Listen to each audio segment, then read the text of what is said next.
تماشوانên hêja hatiye ragihandin îro ku hejmarek dîlgirtiyên di destê hikûmeta demkî de ku bêne berdan, em jî li çarxereya Panorama ne, riya Şeddadê ne, hêzên ewlekariya hundirîn berî çend kêliyan hejmarek nav belavkirine ku di 132 navin hatine belavkirin, ev yên dîlgirtî wê di destê hikûmeta demkî de bêne berdan. Ji xwe hûn dizanin ku ev demeke li seranserî bajarên Rojavayê Kurdistanê xwepêşandan hene, daxwaza berdana dîlgirtiyên xwe dikin.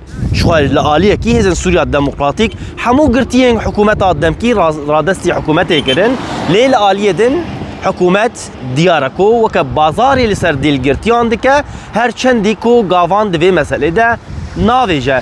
Di nava wan dîlgirtiyên ku wê bêne berdan, navê kamîrevanekî yê Ronahî TV kamîrevanê me bû, dema li taxin Şêx Mexsûd li ser erkê xwe bû hatibû girtin. Navê wî jî Ocalan Sîdo. Di nava wan navê hatiye ragihandin de em jî li vir li hêviya radestkirina wan dîlgirtiyan ji bo hêzên ewlekariya hundirînin niha berî çend kêliyan erebên hêzên ewlekariya hundirîn riya Şeddadê girtin û bendê kontrolê yê dawî derbas kirin û berê xwe dan devera ku radestkirina wan dîlgirtiyan.